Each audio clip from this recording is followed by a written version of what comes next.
Like کریں، subscribe کیجیے، bell icon کو دبائیں تاکہ ہماری ویڈیو سب سے پہلے آپ کے پاس پہنچ سکے۔ روایات میں یہاں تک آتا ہے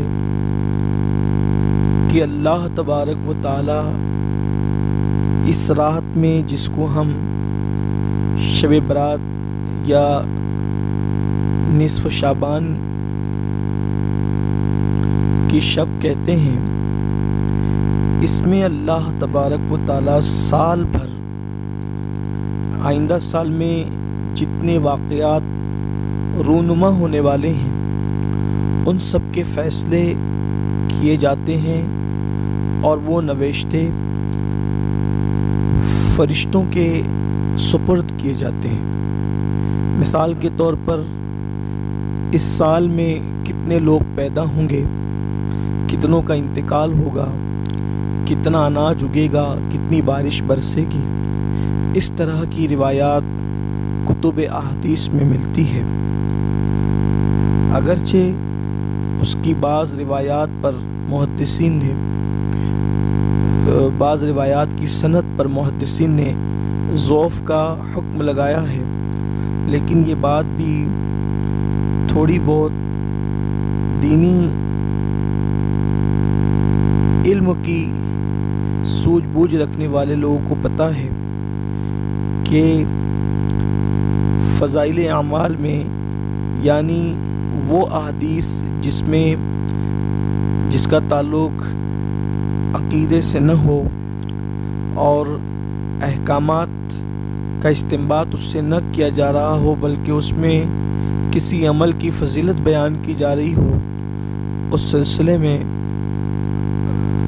ضعیف احادیث کو یعنی جس کی سند میں ضعف ہے قبول کیا جاتا ہے۔ ماہ شعبان کے بارے میں حضور اکرم صلی اللہ علیہ وآلہ وسلم نے فرمایا کہ شعبان میرا مہینہ ہے۔ سرکار علیہ السلام فرماتے ہیں شعبان و شہری کہ شعبان میرا مہینہ ہے، اور ایک روایت میں آیا ہے کہ رمضان اللہ کا مہینہ ہے، اور ایک روایت میں آیا کہ رجب اللہ کا مہینہ ہے، شعبان میرا مہینہ ہے اور رمضان میری امت کا مہینہ ہے۔ شعبان جو ہے شعب یا تشعب سے مشتق ہے، جس کے معنی ہوتا ہے پھیل جانے کے۔ تو چونکہ اس ماہ مبارک میں اللہ تبارک و تعالیٰ کی رحمتیں بندوں پر وسیع ہوتی ہے، پھیلتی ہے، اور خدا کی رحمت کی چادر بندوں پر تنی ہوتی ہے، اس لیے اس مبارک مہینے کو شعبان کہتے ہیں۔ ویسے بھی ہمارے بعض بزرگوں نے فرمایا کہ شعبان جو رجب ہے وہ بونے کا مہینہ ہے، شعبان آبیاری کا مہینہ ہے، اور رمضان المبارک جو ہے وہ اس کے کاٹنے کا مہینہ ہے۔ حضرت سیدنا انس ابن مالک رضی اللہ تعالیٰ عنہ ارشاد فرماتے ہیں، انس ابن مالک رضی اللہ تعالیٰ عنہ فرماتے ہیں کہ اللہ کے حبیب صلی اللہ علیہ وآلہ وسلم کے اصحاب کا طریقہ یہ تھا کہ جب وہ شعبان کا چاند دیکھتے تو عبادت زیادہ کیا کرتے تھے، قرآن مقدس کی تلاوت کثرت سے کرتے، غریبوں اور مسکینوں میں صدقات اور خیرات تقسیم کرتے،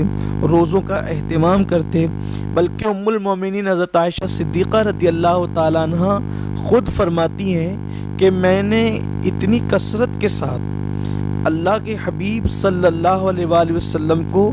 روزہ رکھتے کسی مہینے میں نہیں دیکھا، نفل روزہ رکھتے ہوئے، جتنا میں نے ماہ شعبان میں دیکھا۔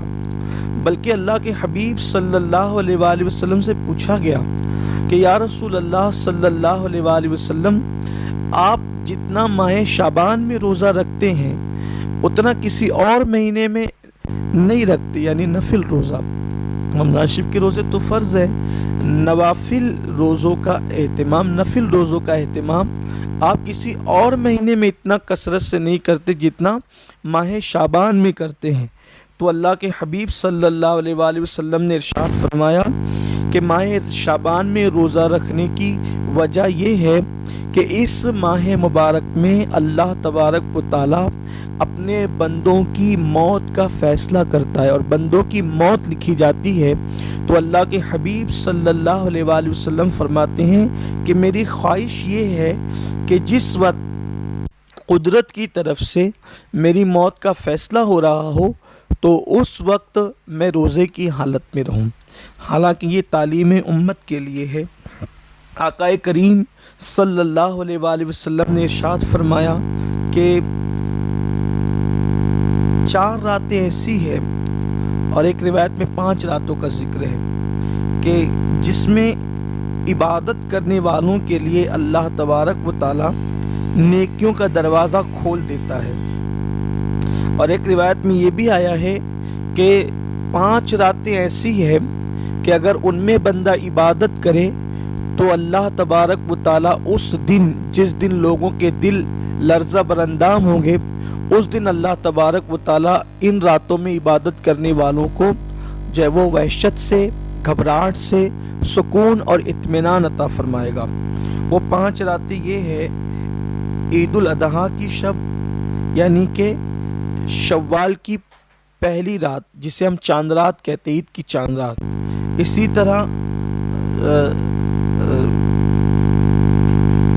عید الفطر کی شب، یعنی کہ پہلی شوال جسے ہم عید کی چاند رات کہتے ہیں۔ اسی طرح عید الاضحیٰ کی شب جسے ہم بقرعید کی چاند رات، حالانکہ وہ چاند رات نہیں ہوتی لیکن ہمارے عرف میں اس کو چاند رات کہتے ہیں، لیکن چونکہ وہ ہوتی ہے ذی الحجہ کی 10ویں شب، تو اس میں بھی عبادت کرنے کا حکم ہے، چونکہ وہ اس رات کی بھی بڑی برکتیں ہیں۔ اسی طرح سے شعبان کی 15ویں شب، اسی طرح سے عرفہ کی شب، یعنی کہ ذی الحجہ کی 9ویں شب جو شب عرفہ ہوتی ہے، اور شب قدر۔ اللہ تبارک و تعالی ان 5 راتوں میں عبادت کرنے والوں کو جو ہے وہ صلہ دیتا ہے کہ جب سب لوگوں کے دل قیامت کے دن لرزہ براندام ہوں گے تو اللہ تبارک و تعالی ان راتوں میں عبادت کرنے والوں کو وحشت اور گھبراہٹ کے اس دن سے محفوظ فرمائے گا۔ شب برات میں جو لوگ عبادت کرتے ہیں تو ان کے لیے یہ خوشخبری سنائی گئی ہے کہ یوں تو ہر رات اللہ تبارک و تعالی اپنے بندوں سے فرماتا ہے رات کے آخری پہر میں کہ میرے بندوں مجھ سے جو مانگنا ہے مانگ لو، لیکن شب برات کی خصوصیت یہ ہے کہ شب برات میں جیسے یعنی سورج غروب ہوتا ہے اور شب برات کا آغاز ہوتا ہے، یعنی جیسے ہی 14ویں کا سورج غروب ہوتا ہے اور 15ویں شب کا آغاز ہوتا ہے تو سرے شام ہی سے اللہ تبارک و تعالیٰ کی رحمت اپنے بندوں سے پکار کر کہتی ہے کوئی استغفار کرنے والا کہ میں اس کی مغفرت کروں، ہے کوئی رزق مانگنے والا کہ میں اس کو رزق دوں، ہے کوئی مصیبت زدہ میں اس کو نجات دوں، ہے کوئی ایسا۔ اس طرح سے یہ فرمان رات بھر جاری رہتا ہے اور بندوں کو پکار کر خدا کی رحمت اپنی طرف متوجہ کرتی ہے۔ کمنٹ شیئر ضرور کریے۔